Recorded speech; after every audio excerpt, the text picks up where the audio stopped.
All right, welcome back to a somewhat sunny day. It's more sunny in Michigan, where Amanda's at. But welcome back to the MVP podcast, season 3, episode 30.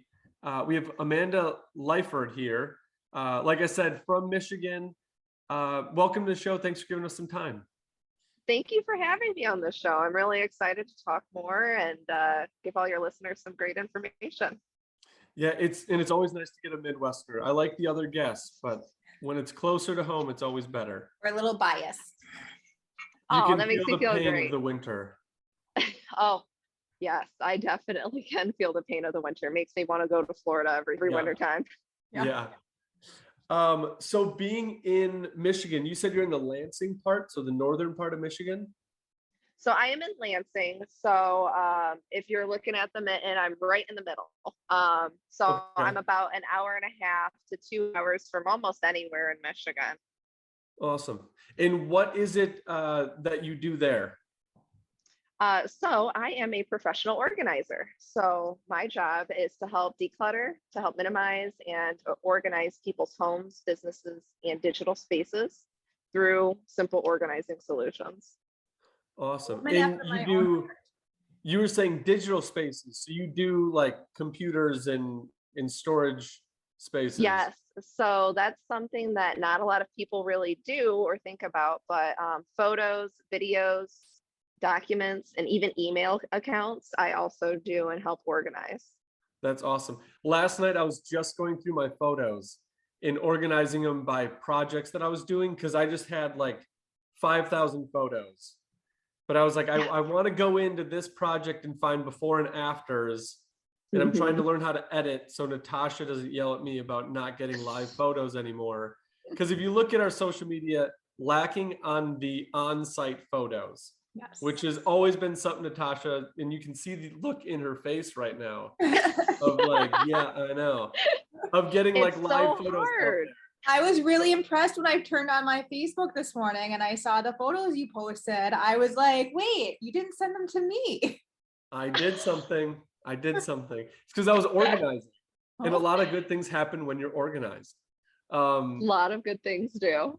They do. So walk us through kind of your game plan. Somebody reaches out to you.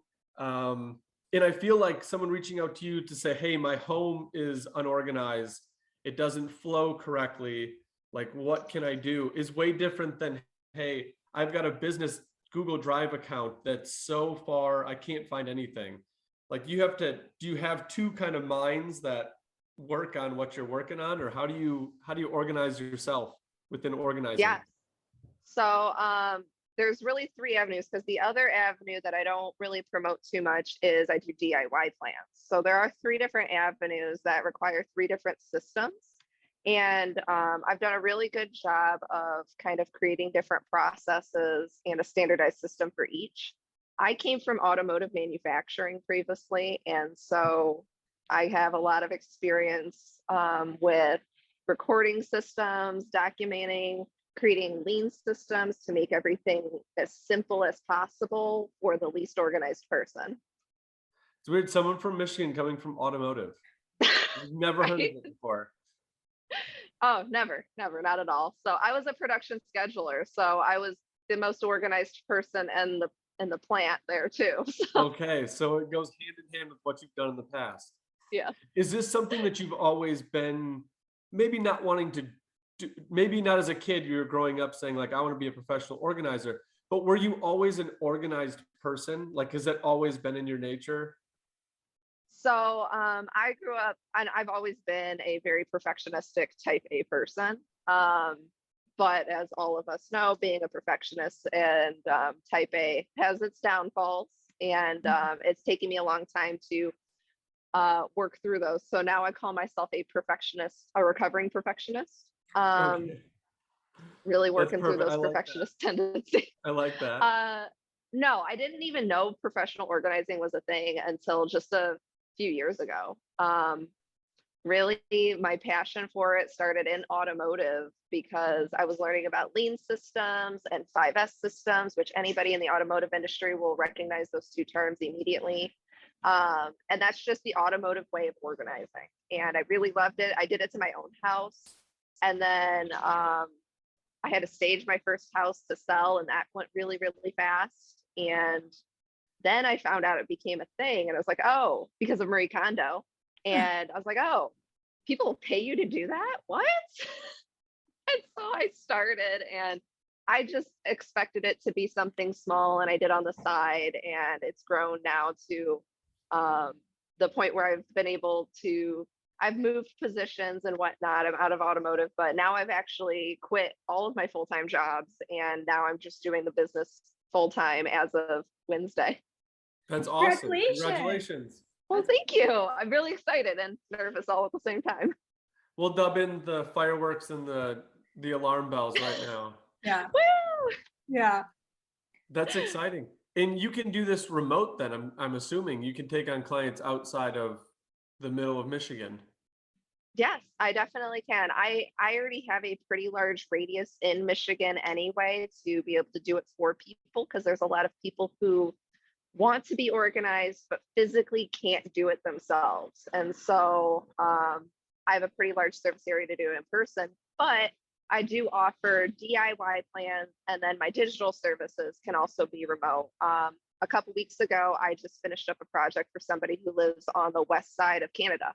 Oh, wow. You know, I did photos and videos for her, and it's just, I do video calls like this for consultations to get to figure out more about the project, what's going to work best for the person.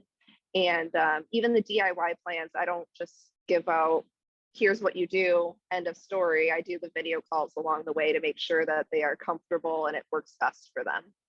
That's awesome. And I'm glad you brought that up, because I was going to ask you, when someone calls or contacts you about what do you do more of? Do you think you do more home organizing or business?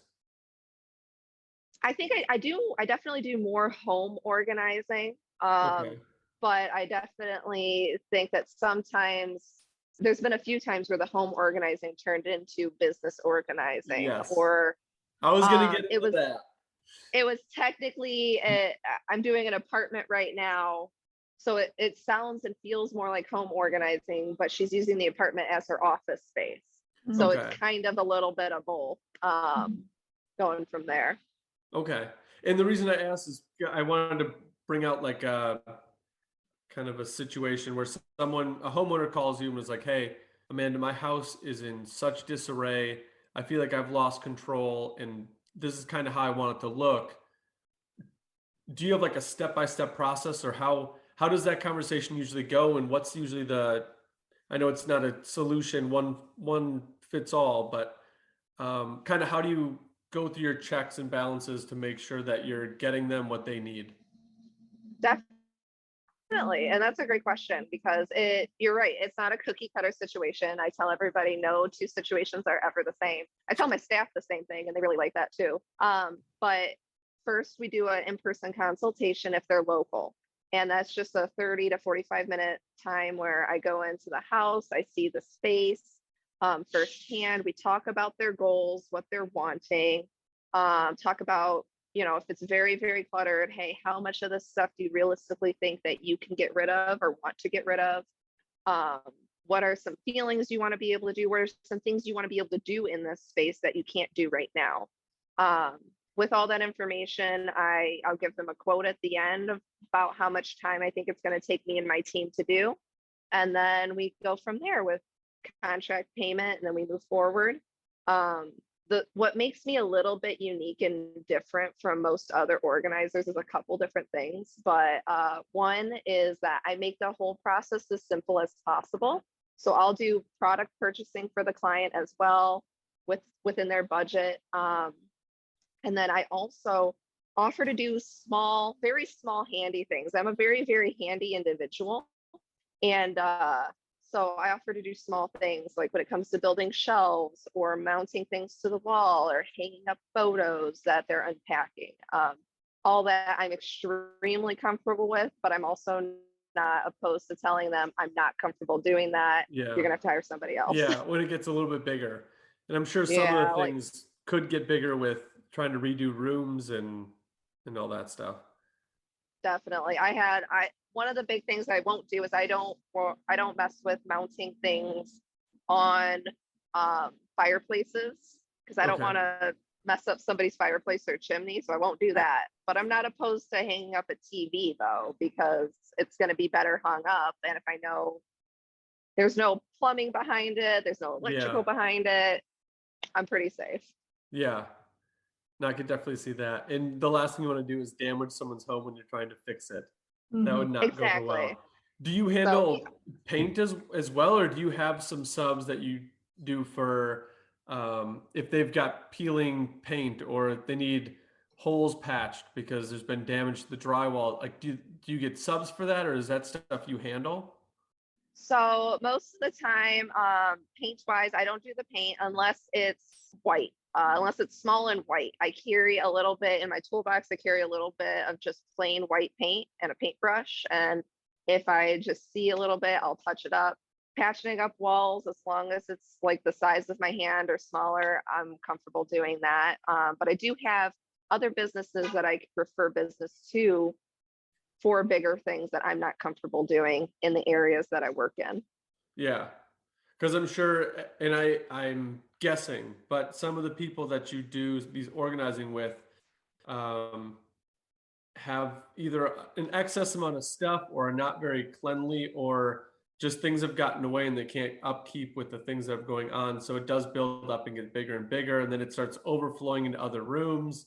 And now you're touching bigger and bigger, like more and more space, which means more and more issues that I would feel like you'd need some team or some support behind you to get to everything that they're going to need. So so sorry, go ahead. Oh, do you work with like a cleaning company too then, or do you offer cleaning services, or like what does that look like? So I do not. I tell all my clients I don't do cleaning. I've had a lot of people ask if I do cleaning as well, and I do not. I tell them I will do a very light vacuuming, sweeping, and wiping down of things as we go, but I am not a cleaner, and they should not expect cleaning level services from me. But I do have other cleaners in the areas that I work in that I do recommend services to. I usually narrow things down to 1 or 2 cleaners in every area that I'm comfortable with. I don't want to recommend a cleaner to a client that I've never met with before, that I don't feel confident in their quality of service or anything. So I always make it a requirement. I at least have to meet you at least once before I start recommending you to people. Right. Yeah. No, for sure. Makes sense. Yeah. That's a safe bet to do it as well. And then you mentioned home staging. That's part of what you do. Do you tend to work with a lot of clients that are either in the buy or sell side where you're staging, or is it more we've lived here for 10 years, we're going to live here for 10 years more, we just want it different? A lot of people, I want to say about probably half of my business, they either have plans to move in the near future, or they're in the process of, in the thick of it right now. I get a lot of very last minute requests for people wanting, I need this right now. Usually I'm booked really far out, so unfortunately I can't always accommodate those people, but But usually what's really nice with the people who want to stage their home to sell is that we go through the decluttering stage first. I tell them, I'm like, there's no sense staging your house or anything with tons of stuff. We've got to declutter. And that's what all the realtors love to hear, that I like to push for, is we got to get stuff out of there. Yes. And that's tough. I've had a couple listings where hey, we should get a U-Haul and just get a bunch of the stuff out. No, we'll just do it when we move. I know, but we should also do it before so that we can paint the picture for this new homeowner to live here. Right. And it's a very tough battle as an agent to get through. Yeah, what I don't think a lot of people really understand until they hear it from multiple outside sources. It's weird. They have to hear it multiple times before they understand. But when you're showing a house, when you're taking pictures, I've heard people tell me it doesn't feel like my house. Like, it doesn't feel like I live here anymore. And I told them that's exactly what we want it to feel like. Yeah. Which is weird, but we don't want it to feel like we live here anymore, because we want somebody else to feel like they live here instead. Yeah. We want the other people that are looking at the house to feel like, yes, I can see my life here. Yeah. And for everybody listening, it's a truth. I don't know how many times I've been called on a listing and they've said like, hey, did you talk to the buyer or the sellers about cleaning up a little bit? Because I think you'd give it a little bit better optics on the showings. Yes, I have talked to them. That is not something I missed. We just weren't able to do it. So agents talk, buyers see it. If you're cluttered, declutter. It helps. Mhm. It really does help cut down on the amount of time before. I want to say I sold my first house about 6 years ago, and it sold within a week. And then I sold my second house, and these are just my personal houses that I've done it for myself. I sold my second house 2 or 3 years ago, and it sold that day. That very Wow. first day of showing, it sold that day. And it's literally because of the steps that I did to get rid of stuff, pack stuff away, show the potential buyers I'm ready to get out of here. Mhm. It's all of that. It really does help. I staged one house and it was sold within a day or so. And I have one more right now that's in the process. She's trying to get some painting work done, but I'm sure that'll go pretty fast because we emptied out the house. That's Yeah. And without giving away the secret sauce to your solutions here, what are some common themes or things that you see that you're like right away, it happens in pretty much every house, or people always have this objection? Like, what is the one thing where you're like, start here? The one thing that people never want to do is they don't want to get rid of their personal stuff that they have displayed or photos on the wall. They don't want to get rid of it. They want it to be up there. And I tell them, I'm like, they're going to be more concerned about, oh, that person's also a Star Wars fan. They've got all this Star Wars stuff instead of actually looking at the house. right. Oh, Right. that is true. Yeah. So that's the one thing people usually fight me more on, is getting rid of the personal photos, the for in my house, the nerdy stuff that I have in my house. It's that kind of stuff. And you really got to take it down so that it's going to open everything up, and you can show them, hey, you can put a really big art piece here, even if it's a blank wall. Right. It's better for it to be a blank wall than it be a big photo of your family.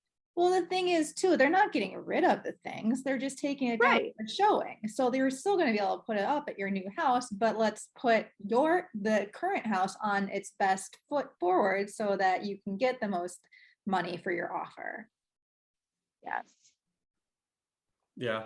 And that's the struggles of moving. It's never a convenient, like it's never the right time to do it, never a convenient time to do it. It's just, No. it's always in the middle of something that you don't want to have happen. And there's going to be some bumps in the road.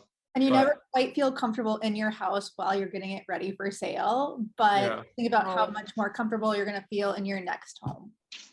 Yes. And that's probably the next hardest part for people, is figure out how much stuff to pack away and how much stuff to not pack away. Mhm. And that's why having somebody like me, or even sometimes realtors, have a lot more information on that as well, on, hey, you should keep this amount of stuff for this amount of time because we think it's going to take you this long before you're in your next place. Yeah. Yeah. And I'm sure you've made connections with realtors out there, and that's probably a good pipeline for leads and generation for business for you. I imagine you work with one agent, it goes well, they're going to refer you to the next person they have. Yeah. I have my personal realtor. He has referred a couple clients to me because he's seen the work that I literally did to my house. So he trusts my work, and he's been happy with the other clients that I've worked on for him. And I'm a part of actually a women's realtors group, networking group, actually, as a strategic partner. I'm the only professional organizer in the group in the Lansing area. And it's really amazing to be able to make those connections and help them out when I can. And even if it's just little things, I know not everybody can afford, to have a separate person come in and do the work for them, but that's why I have DIY plans. If you want to do the work yourself to save some money, fine by me, but let me help you with a step-by-step guide so that you're not going to miss something along the way. So that DIY is, hey, this is what, if you hired us full time to do, this is what we would be doing. Instead, you can do discounted, here's your instruction manual of how to do what we do for your specific project. Exactly. It's usually Okay. about a third of the cost of what it costs for me to come in and do it myself. But it's extremely customized. So to the point where I take photos, or I have the client take photos for me and send them to me of rooms, of closets, of drawers, so I could see everything as if I was there. And it's very customized to the person, to the point where I'm drawing on the photos. Hey, this stuff right here, put in a box. This stuff right here, you're going to put it over here instead. They get all my wonderful different kinds of moving tips, like packing a bag up for the amount of time before you can start unpacking. They get my tips on decluttering as well, because I think that's very important in the moving process. So they get my decluttering steps along the way. It's extremely customizable. And again, they get the video calls like this with me so that they can ask me more questions, and maybe something changed. You know, not every plan goes according to plan. Yeah. So if something changes, we can talk through it, and I can sometimes make updates to the plan to kind of accommodate the flow moving forward. Yeah. Is there, you mentioned something in that last description about clutter. And I have a feeling that clutter being so ambiguous means different things for different people. And if you're working with someone who, I don't want to call them a hoarder, but likes things and doesn't see it as clutter, that has to be a huge objection when you go in. How do you overcome that? Because there's some people that I've seen that are just very, not hoarding, but they just keep things that I'm like, why? When would you ever use this? My again? husband is a clutter keeper. So how do we get Natasha's husband to not keep everything? I just throw out everything, and he can object later on, but I tie the trash bags and I throw it out, so he can't say much. My biggest tip, so kind of two separate sides of this. So for Natasha's husband, it's really just showing him what life can be like with less stuff. I think people get really tied to their stuff emotionally, and for whatever circumstances came to that, they're really tied to it emotionally. So they feel like if it were to go away, get thrown away, like they're losing a part of themselves emotionally because they've tied something to it. I'm the person that I got rid of all my grade school yearbooks. I've only kept my kindergarten and my senior year of high school. Everything else in between got trashed. And like, I've had so many people are like, oh my God, why would you do that? I'm like, because I don't care. So it's everybody's kind of on this range. So it's figuring out where on this range he is and showing him, hey, if we were to just do this, think of how much easier life would be. Right. And that was really the thing with my husband. My husband loves to keep stuff too.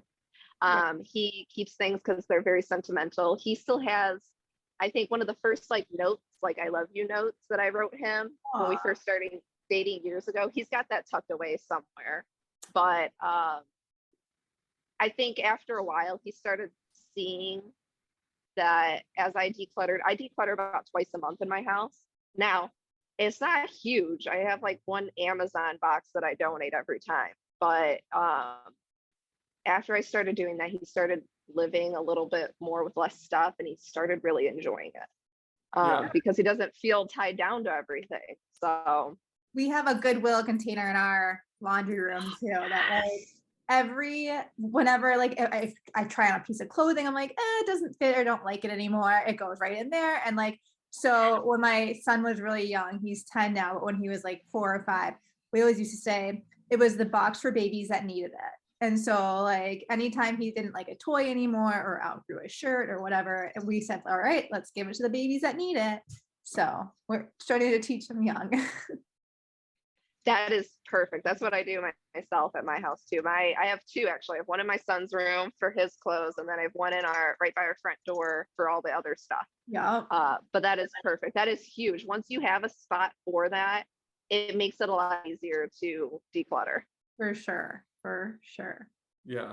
I used to be in a good habit of with clothes, because clothes always seem to stockpile. Not like I would go out and buy all of these clothes, but um, I've got a couple people in the family that work for apparel companies and they have stock runs. So I just get stuff. And I would hang up my shirts with the coat hanger backwards Ugh. at the beginning of the year. And then every time I took it off and wore it, I'd go front way. And at the end of the year, anything that wasn't turned around, I'm probably not going to wear. So I would get rid of Right. that piece of clothing and bring it to That's Goodwill. really smart. It's It stopped is. since then. Like a couple Although of years ago, I just stopped. I hate the backwards hanger thing. It just makes me like tick a little bit, but I Yeah. get the reasoning behind it. I know I'm very OCD like that. Like my whole closet is color coded. So Oh from yeah, so is mine. It's yeah. still color coded. And I hate the coat hanger backwards, which is why if I put it backwards, if I couldn't mentally get over the fact that the coat hanger was backwards and it was harder to get off of the rack, I probably didn't want that shirt that much. So I should probably get rid of it. Like that was the Right. logic in my head. So Clothes are hard. So many people love their clothes and they just don't have the space for it. I honestly like it's been a game changer for me to help people get rid of clothes is this one question. And it's if this was the last insert whatever it is, t-shirt, pants, shorts, whatever it is, if this was the last t-shirt you had that was clean, would you go laundry to wear something else? Would you do laundry to wear something else? And if you would do laundry to wear something else, you're just avoiding wearing it. You like it, but you don't like it enough to wear it. yeah. You just need to get rid of it. When I did Yep. that, I've downsized my clothing to about 5 t-shirts, 5 tank tops. I've got my work shirts, but yeah, because I do laundry frequently enough and I don't need a ton of clothes. So me and my Yeah. husband share a dresser for all of our clothes. We don't have seasonal clothes storage, which is very common up here in the Midwest to have It seasonal is. clothing storage. But all my shorts share the same drawer as all my pants and it's wonderful. It's freeing. You are Yeah. a better woman than I. I cannot get to there quite yet. It's extremely freeing. And some people, I'm thankful for the situation I'm in that I can keep so few. Some people have professional jobs. And so it's figuring out, okay, in a week time span, how many professional outfits do you need before you do laundry again? Let's Right. thinking about that too. Yep. Like I've got my work clothes that it's probably like a week's worth of clothes and I do laundry and then it's all dirty or gross. You wash it, you reset for the next week. And then like workout clothes is something I've always battled with because I wouldn't do laundry enough to keep up with my workout clothes. So, like I do have a bigger stack of those because I don't want to do laundry every other day. And Yeah. those are just tough things that I'm going to have a pile of forever because I'm going to need them and I'm going to use them. But if I did have a workout shirt where I'm like you said, would I go either wear a dirty shirt or do laundry over wearing this clean shirt? I would get rid of that shirt because I'm just not going to wear it. So Right. like And that even rule if you're still getting, applies. yeah, even if you get rid of it, and you're like, okay, I only have like 3 workout shirts that I love right now. I definitely can't live my life off of 3 workout shirts. That just gives you the incentive to go buy a couple extra shirts that you do really like instead. And that way you are utilizing your full wardrobe. I think that's really what it comes down to is I want you to be able to utilize your full wardrobe instead of keeping all these clothes that you might someday fit into, might someday wear, or I want to keep it because like I really liked it, but like I just haven't worn it again lately. Yeah. I want you to be able to use your full wardrobe instead. Well, Yeah. I have my stockpile of yoga pants, so I'm good there. Those are the workout clothes. Exactly. So Definitely. obviously closets are a huge thing that you're going to focus on because I'm sure closets are very cluttered.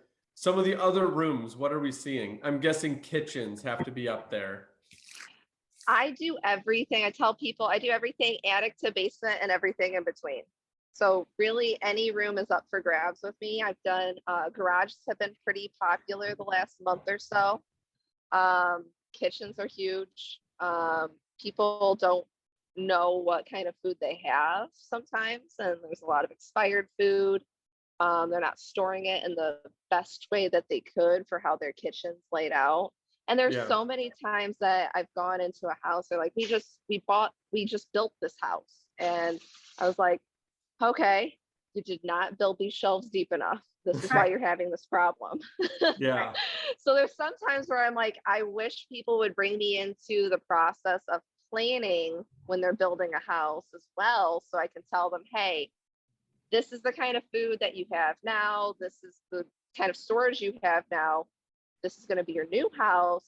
Okay, it'll be best if your shelves are this wide or maybe this deep, because that's going to be best for bins like this to hold the amount of food you have. Well, now you have to meet up with some builders to get on there. Yeah, exactly. Yeah. Exactly. That's a really good idea to try and get another brand or another, I guess, touch on the market. Mhm. Yeah, it is. Get It into is a builders. big area because not everybody knows.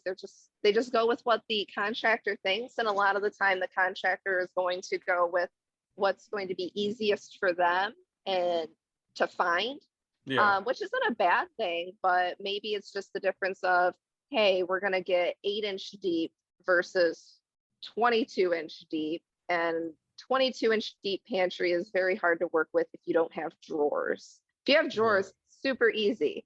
But if you don't, as you can imagine, food just gets shoved to the back and forgotten about. And then years later, we find out it expired 5 years ago. Yeah. So, Yeah. I wish they made I always saw these like spice racks that you could put Pull down one. over the cabinet over your microwave mhm. that has like it's a horseshoe shaped.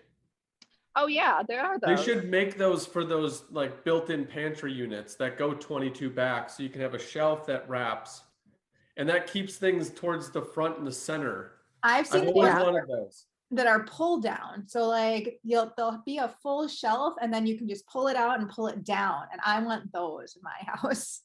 Those Those are are nice. super nice. I usually push my clients, if I can, to do a drawer. Mm. Putting your spices in a drawer is, if you've got a big long one, probably like 18 inches or wider, it's so amazing to put them in your drawer right next to your stove, because then you Yeah. just pull it out, find what you need, put it back. It's so nice. So, okay. So my husband and I, we have a very small house. It's 726 square feet. Oh, I love it.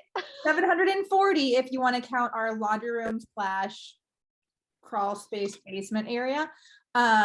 So we like to utilize vertical storage. Like we don't have spaces for storage. So on our itty bitty pantry door, we found these magnetic sheets, and then so we have all of our spices on this magnetic sheet going all the way up and down the door.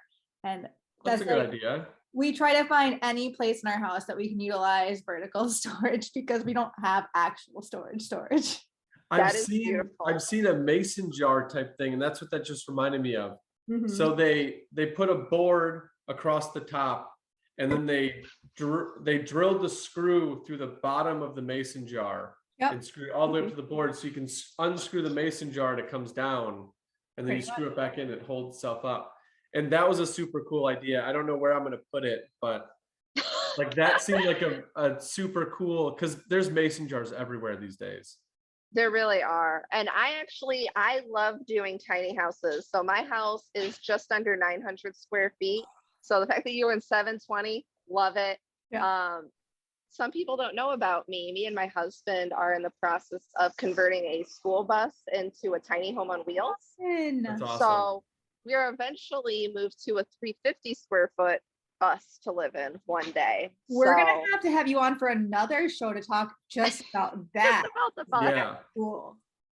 It is. I want to know been the a fun organization that you do that, because that's something that I want to do eventually, is buy a bus and renovate it. That's a little it's too so small fun. for me. A little too small. It's interesting. So it's my husband, my son, and my husband, myself, our 2 dogs, and my son part-time. And even in that, it's just that'd be a little too small for me. You'd be surprised. There's schoolie, that's the kind of like community is the schoolie community. Yeah. There's schoolies out there that have 6, 8 kids in a Oh, bus. yikes. There's multiple pets. We have one son and one dog. We might have a second kid, who knows? So we're building bunk bed system just in case. But if you get a full-size bus, you'd be surprised the amount of space that you can build in there. That's crazy. Yeah, So- I'd like to see that when that gets going. It's That would be it's cool. fun. We're almost done with the demo. We're gonna start building upstage. So we're really excited about that. But in the process, I needed a new system for my spices at my house too, because I have a small house and eventually we're just going to this tiny house. So I found little containers on Amazon, and I can send you the link to it, but they're little Tic Tac size containers that can fit almost like a normal sized bottle of spices. Mhm. And they fit so well in my super narrow drawer. I have this random narrow drawer by my stove, but they Yeah. fit super well in there, and I labeled the side, and so they look really nice. Love it. But I'll have to send you it. And Yeah. where they were was fine, but where they're at now is perfect. Love that. Yeah, those little tips and tricks, those are good. We only have like 15 minutes left, and I wanted to touch on the business side of what you do, because I know some of the people listening, I mean, myself included, is keeping up drive and keeping that organized is like almost a daily thing. With every new file, it's like, okay, well, I have the file and I have the property, but it doesn't fit into one of the 10 files I have already. So now I got to save a new file. But now some of the files that I just grouped into the last one don't really apply. They should go in the new one. So I'm like constantly moving files around to create like my template that I can copy and just put in the next property, and then copy and put in the next property. And it's always building it out and editing. Like that process is always daunting, and it's always changing. So when you go into somebody's company, or even if they don't own the company, they're just working for a company, they want to be more organized. How do you, from being on the outside, how do you wrap your head around, okay, what is your job? How do you use it? What do you need most out of your organizing, and how do you, working with different systems, keep it all together? Right. So it's taken a while, but I kind of have a set of questions that I'll generally ask. So I just have a list of questions, and then sometimes I put the really important ones that I think are going to be the most telling in the front. So my question order actually isn't always the same.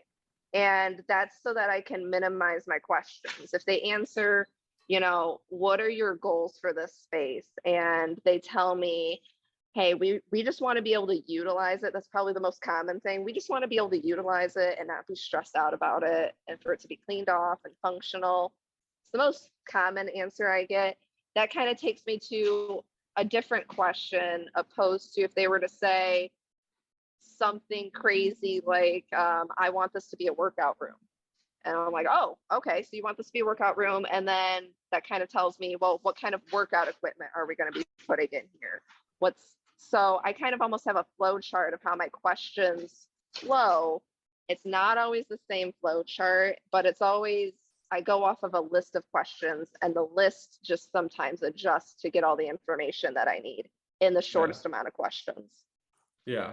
Love that. Yeah. And it's got to be hard, because I'm thinking, okay, it's always going to be a different industry. They could be working with a different CRM or like domain host. Like some might be G Suite, some might be Yahoo. I don't really know what they're going to use. And email server's got to be different. My email, I've gotten into the habit of using unread emails as like a reminder. So my inbox is always kind of flooded with things. And I'm trying to figure out, like, because we use Trello internally for dispersing between the various people that need information. So I'll throw things from the email onto Trello and then back into Drive. And we've got like 4 different things going on. So it never feels organized, ever. Yeah. Even my life doesn't always feel organized. It doesn't. It's always kind of a work in process. And I think taking like a day each week to kind of reset yourself is really super helpful.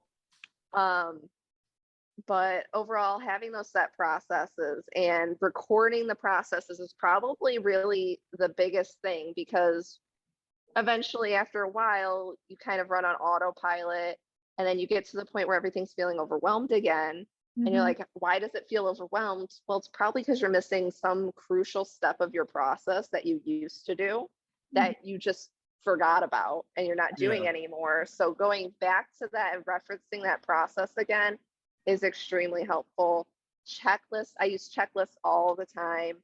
I tell my team members that work with me that their biggest job responsibility is to make sure that I take photos and that I start to clean up about 30 to 45 minutes before the end of the shift. Because if I don't do those two things, the rest of my day is thrown off. Oh Yeah. no. I'm a So I big tell them, person too. I get you on that one. I use the reminders all the time on my phone. And it usually happens when I'm like laying in bed and something will pop in my head. And they'll be like, hey, sorry, remind me at 7 a.m. to do this. And then it pops up. And then, so I use the checklist and the reminders all the time to do that. And I was thinking with workflow always being changing and always being edited, do you do or offer like a check-in, like a monthly check-in for the first couple months to make sure things are staying and you're creating that like healthy habit of staying organized so that it doesn't drop back and then we're in step one again where I have to come in and try to redo everything. right. So you, along with all the standard processes, I use a software program that will automatically send an email for me. So it's a lot of automation stuff I do as well, so that A, the verbiage is similar client to client, and B, it can just do things without me having to actually do it. So after about, I think I do a 1 month follow-up and a 3 month follow-up right now, just sending them an email, seeing how things are going. A lot of the time, I actually have clients reach back out to me, like wanting help in other areas. So then I check in on the previous area just to make sure. Yeah. I have had clients, I had one business client in particular, I did their back storage room. They were constantly trying to organize it once a month for the longest time. I came in, I organized it last year. I've had to do one touch up. It's been Nice. pretty Okay. organized since. And they're like, I think it took them 9 months to need a touch up. And I told them, like, it's been like 9 months since I came and did the organizing. They're like, wow, we haven't done anything like to try and like tidy it up. That's awesome. That's That's good. incredible. Like, Yeah. so it's really seeing how they use the space. And I like to I don't want to make big habit changes. That's the last thing I want to do. So I make adjustments to their systems based on what they're currently doing. If they're currently used to clothing, for example, if they're used to changing their clothes in this part of the bedroom where their dresser is and putting their dirty clothes like on the floor right there, I'm going to want to put a dirty laundry basket there Yeah. instead of the other side of the room, because that's what they're If used to only doing it already. worked that well, because I just I know. rearranged my son's room and I put the dirty laundry and his closet or his little dresser in the closet. So literally when he's pulling out his new thing, he can throw his clothes in the dirty laundry hamper or on the floor throughout his whole room Right. because it hasn't really changed when it's right there in front of him. I Like- do have to Sometimes say though, like us talking about all these clothes things makes me want to like immediately, as soon as we hang up, go into my closet and like put all my hangers backwards to see what I actually do wear. I actually don't. It's surprising at the end I of the might year, go like 75% of your closet won't be touched. No, It's that's amazing. not true. I literally just bought a whole new wardrobe. So Challenge accepted. Flip them all backwards. At the end of the year, we're doing our 75%. there's 3 months left. We'll go a year and 3 months. By the end of next year, 75% of your wardrobe will not be worn.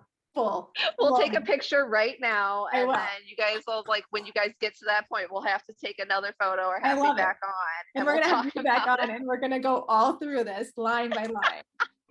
I know it's a bold claim, but I'm Love it. standing by it. It's right there it's with pretty you. accurate. I think the statistic is that people only use 30% of their wardrobe. So we're close. I'm pushing it. We'll We're close. see. We'll see, Marcus. We'll have to see what's on the line for this one. Amanda, before we leave or before we end the show, what is, if you have one, your favorite project that you've done? It can be either business or it can be in someone's home, but is there one project that kind of sticks out to you for either they stuck with the new system, or the system that you put in worked really well for them, or they just, it was something where it was a challenge for them, but they finally got on board? Like, what's that one keystone in your mind that like sticks there? Sorry, my phone. Can you hear me still? You're good. Yep, you're good. Okay, sorry, someone was trying to call me.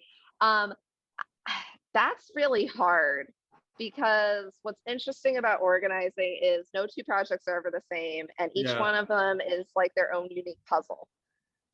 I want to say it was a pediatrician's house that I did. I did her whole house for her, and she gave me a lot of trust. So she trusted me wholeheartedly with budget for products. She trusted me with moving things, getting rid of things, and her laundry room was probably the biggest transformation we did, because it was super cluttered and she didn't really have a spot for any of her cleaning stuff, and things weren't plugged in. Like, she had one of the stick vacuums that just charges. And what we did in that laundry room is we turned it into a cleaning closet area, and then also a dog area. So we actually hung up like her stick stuff. I ran an extension cord and hid the cord around the doorway, and you can't tell unless you're looking for it. You really can't tell, because it matches perfectly with that door trim. And so we could mount her Dyson vacuum holder there, and so it could charge. We got her some really cute dog food containers from the Container Store that are amazing. And now it's, even to this day, I talked to her a week or so ago, and she's like, I still go into my laundry room and just sit there when I come home to calm down. Love it. And then I have one last question for you too. What's your favorite item that you use for storage, like for storage or organizing? Or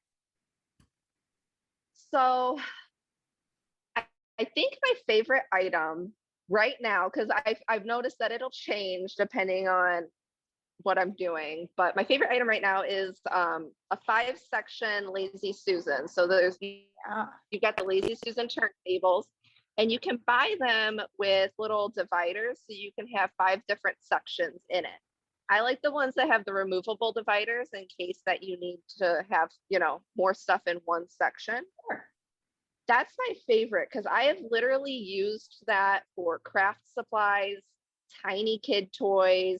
I've used it in my garage for holding like screws and nails and drywall anchors. I use it for coffee, stuff for coffee bars. I use it for a million different things. Love it.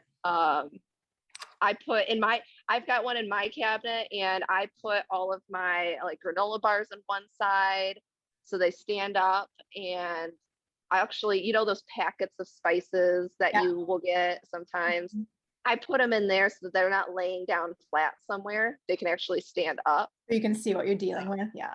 And you can see what you're dealing with. They're not getting lost. Right. Yeah. Right. And some of the cabinets now have those dividers already built in. They're like little thin pieces of plywood that you can like adjust and put in different shapes depending on what you're storing in the drawer.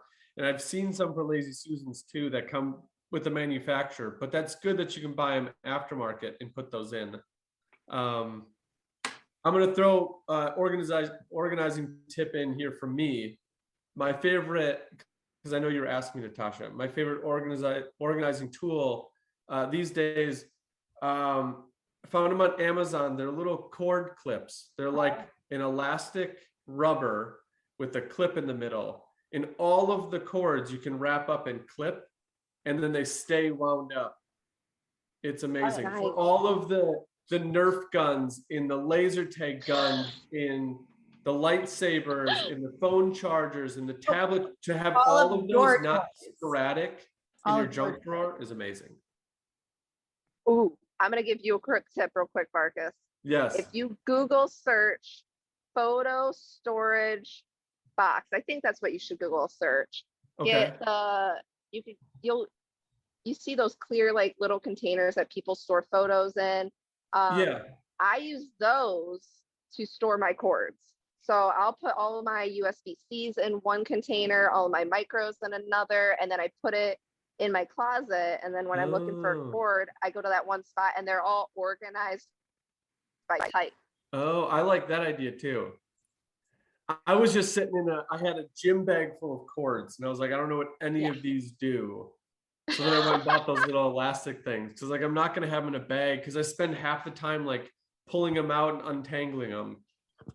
But the I like clips those. are amazing. I like that box idea though. I just bought the little inserts for drawers where you can put your little utensils in the separate clear little bins. But yeah, it's like, it is the true, I've seen it on Instagram too, like cleaning, cleaning, or you're an adult when cleaning becomes fun. Yes. And organizing becomes fun. Because like it is such an adult thing, like when you get things cleaned, like sit back and actually have joy that your whatever you just did is clean and organized, at least for the next couple hours. Yeah, I tell people all the time, my house isn't always clean. I've got a 2.5-year-old, got a husband. Yeah. It's not always clean, but it takes me only 15 minutes to put it back to normal. So that's the difference, is that it doesn't take me days. True. Well, how can people get a hold of you? So you can find me at my website is www.easylifeorganizing.com. You can follow me on Facebook, Instagram, Twitter. Not Twitter. Oh, why did I say Twitter? Facebook. You could get on Twitter now. I could maybe. Facebook, Instagram, and TikTok. I am on TikTok at Easy Life Organizing. That's my I feel like your handle. industry is all about TikTok. I haven't really posted much to it. Man. I gotta get into it. I know my sister would be all over your account. I started a thing on there with Confessions of a Professional Organizer. Talking about how I'm not perfect. That would be. I think I maybe posted a video. I think I posted a video on how I fold fitted sheets, which I can fold a fitted sheet, but how I fold them is I just roll it up, and I really do just roll it up and throw it away in the closet in a bin, because I only have two sets of fitted sheets, because I have one that's clean, one that's in process, and that's all I need. Yep, that is true. Well, awesome. I appreciate your time. Thank you so much for taking the time out to come and talk to us. Organizing is huge, especially when you're in real estate and you've got so many other things going. But in a daily life, a clean space is a clean mind, and for me, so like this is something that's very important. So thank you for going out and helping people with some of the things that just get away and escape us, because everybody's life is busy and stressful. So it really keep going, is. keep things working up there in Michigan. Thank you. It really is. And I'm glad that I can help people live a less cluttered life so they can actually relax. Yeah. Love it. So thank you also for having me on today. I'm really appreciative. Absolutely. We'll have you back as soon as there's progress on this bus. I definitely want to see how this goes. Yes. So my bus, if you wanted to follow my bus progress, which has been very minimal this year because of our lives, but it's at Legend of Liford. We're a big Legend of Zelda fans, so our bus is going to be themed Legend of Zelda, like the video game. Our bus's name, her name's Epona. Her license plate's Epona 1. Nice. That is cool. If you know Legend of Zelda, you love it already. So I'm not a Zelda fan, but I know like my brother-in-law is into that whole thing. So I'm sure he's going to understand all of that world. I think I only played Zelda game like 3 or 4 times when I was growing up. I don't know Fair. why. It was fun when I played it, just didn't stick. Yeah. But that's super exciting, and I want to see kind of how you make that your template and what you actually put your personal touch on with that one. I'm really excited, not only from like the we're very handy people, so there's a lot of that stuff that we're throwing in there. I'm very excited because the nerdy stuff that we've got planned for it, but also the organizing side on how I can take what I've learned and continue to learn and create systems in the bus to where we can have more stuff and it can be organized and easy and simple to use. Yeah, I think that's gonna be cool. It's gonna be a nice like a life lesson as you build it to think of new ideas or research new ideas that you can implement going forward too. So that's exciting. Yeah. And a lot of the ideas, I can't like take credit for all the ideas that we're going to be putting into it. A lot of them, people that we follow ourselves have done some really creative and unique things that kind of help inspire other things. So Yeah. Well, I can't wait to see the transformation. I'm excited. alrighty. We'll be back on and we'll talk about the bus because that's a really fun time. Awesome. Sounds good. Thanks Well, so enjoy much. your weekend, enjoy the holiday, and we will talk to you soon. Alrighty, thank you. Bye. See ya.